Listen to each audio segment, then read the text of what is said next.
नमस्कार. बोल्ट्स तयार करण्याच्या या वर्गात आपले स्वागत आहे. चला वर्ग सुरू करूया.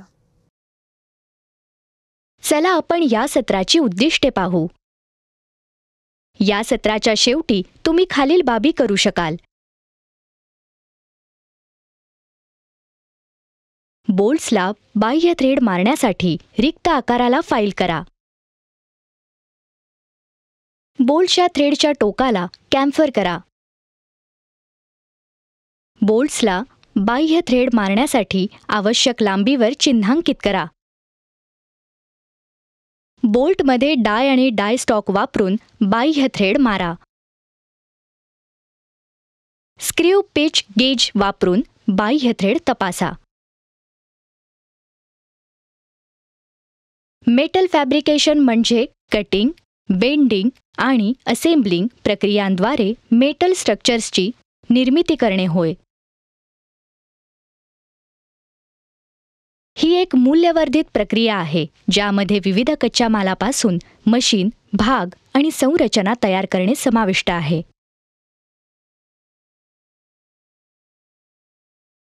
फास्टनर हे एक हार्डवेअर उपकरण आहे जे यांत्रिकरित्या दोन किंवा अधिक वस्तू एकत्र जोडते.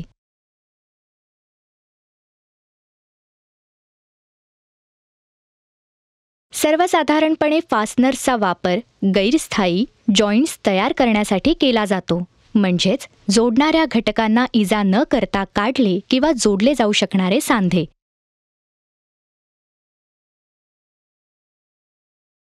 तिथे विविध प्रकारचे फास्टनर्स असतात, ते म्हणजे nuts, bolts, screws, washers, key and keyways, studs, rivets, anchors, nails, inserts, retaining rings, clevis pins and cotter pins. Bolts वेगवेगळ्या आकाराचे हेड्स असलेल्या धातूच्या पातळ रॉडपासून बनवले जातात. बोल्ट्स हे हेड आणि थ्रेडच्या लांबीच्या प्रकारानुसार निर्दिष्ट केले जातात. चला तर बोल्ट तयार करण्याची प्रक्रिया जाणून घेऊया. 25 mm डायमीटरच्या वर्क पीसला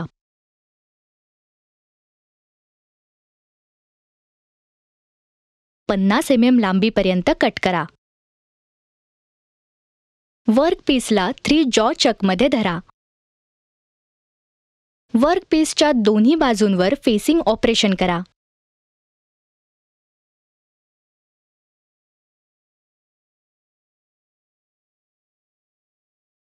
गोलाकारपणा मिळवण्यासाठी प्लेन टर्निंग ऑपरेशन करा.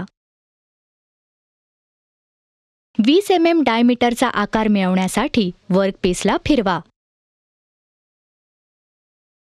लांबी 40 mm पर्यंत कमी करण्यासाठी फेसिंग ऑपरेशन करा.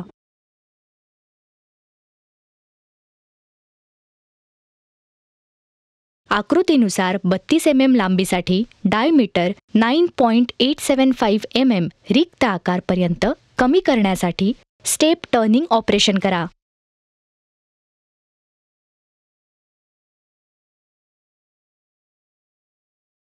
वीस mm डायमीटर हेडच्या फेसवर मार्किंग मीडिया लावा.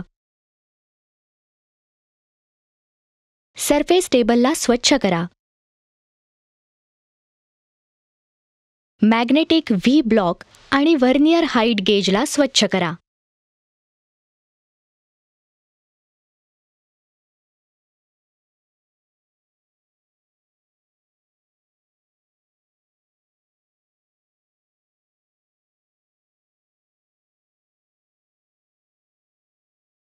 मॅग्नेटिक व्ही ब्लॉकवर प्री मशीन केलेला सिलेंड्रिकल जॉब ठेवा.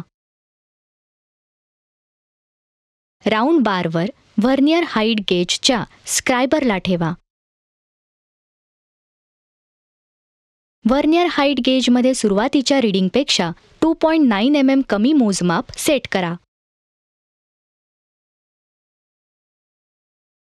आकृतीनुसार व्हर्नियर हाईट गेज वापरून राऊंड बारच्या फेसवर स्क्राइब लाईन AB.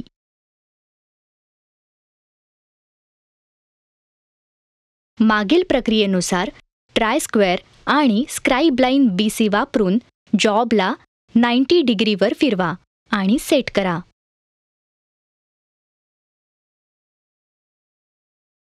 मागील प्रक्रियेनुसार ट्राय स्क्वेअर आणि स्क्राइब लाईन CD वापरून जॉबला 90 डिग्रीवर फिरवा आणि सेट करा.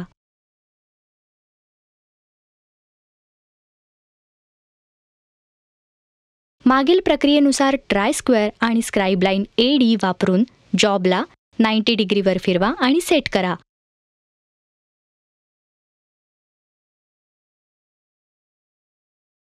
आकृतीनुसार स्टील रूल आणि स्क्रायबर वापरून कोऑर्डिनेट पॉइंट्स AC आणि BD ला जोडा.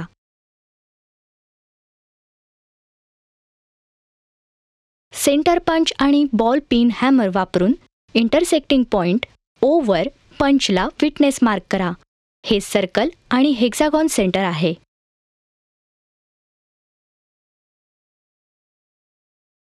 रेषा BDच्या दोन्ही बाजूला PQ आणि SR समांतर रेषा 5 mm अंतरावर काढा, जेणेकरून दोन्ही रेषा BD ला समांतर असतील.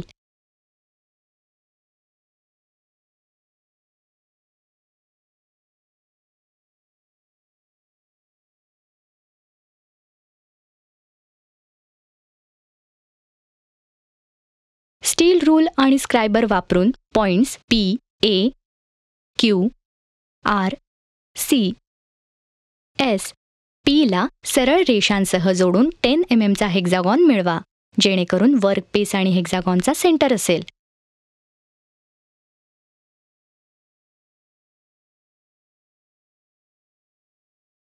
आकृतीनुसार डॉट पंच आणि बॉल पिन हॅमर वापरून फेसवर हेक्सागॉनला विटनेस मार्क करा. प्रोफाईल मिळवण्यासाठी बेंच वाईजवर बास्टार्ड फाईल वापरून रफ फाईल करा.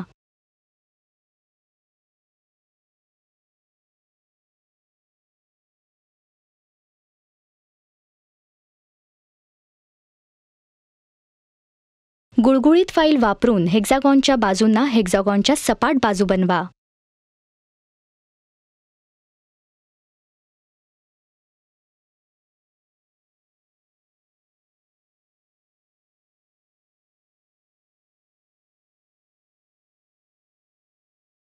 थ्री जॉ चकमध्ये हेक्सागॉन बोल्टची लांबी बाजू बसवा. 2 mm × 45 डिग्रीच्या डायमेन्शनसाठी हेक्सागोनल हेड बाजूला कॅम्फर करा. ट्राय स्क्वेअर वापरून ॲल्युमिनियम वाईज क्लॅम्पसह बेंच वाईजमध्ये हेक्सागोनल हेड बोल्ट 90 डिग्रीपर्यंत धरून ठेवा. M10 थ्रेडच्या आकारासाठी आणि 1.5 mm पिचसाठी नंतरचा रिक्त आकार 9.875 mm असेल. डाय स्टॉकमध्ये M10 डायला सेट करा. डाय स्टॉकसह हेक्सागोनल हेड बोल्ट्सच्या राऊंड ब्लँक टोकावर ठेवा. बाह्य थ्रेड मारण्यासाठी घड्याळाच्या काट्याच्या दिशेने आणि घड्याळाच्या काट्याच्या विरुद्ध दिशेने फिरवा.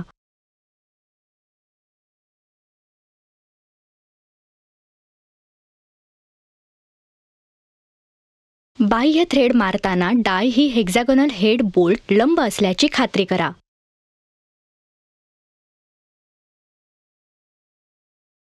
डाय स्टॉकवर समान रीतीने दाब द्या आणि रिकाम्या जागेवर 18 mm पर्यंत बाह्य थ्रेड मारा. स्क्रू पिच गेज वापरून थ्रेड पिच तपासा. तेलाचा पातळ थर लावा आणि मूल्यमापनासाठी जतन करा. चला आपण काय शिकलो त्याची उजळणी करूया. बोल्ट्सला बाह्य थ्रेड मारण्यासाठी रिक्त आकाराला फाईल करा. बोल्ट्सच्या थ्रेडच्या टोकाला कॅम्फर करा. बोल्ट्सला बाह्य थ्रेड मारण्यासाठी आवश्यक लांबीवर चिन्हांकित करा. बोल्टमध्ये डाय आणि डाय स्टॉक वापरून बाह्य थ्रेड मारा. स्क्रू पिच गेज वापरून बाह्य थ्रेड तपासा. तर हे होता बोल्ट्स तयार करणे याबद्दल आशा आहे की तुम्हाला सगळी संकल्पना समजली असतील. भेटूया पुढच्या सत्रात.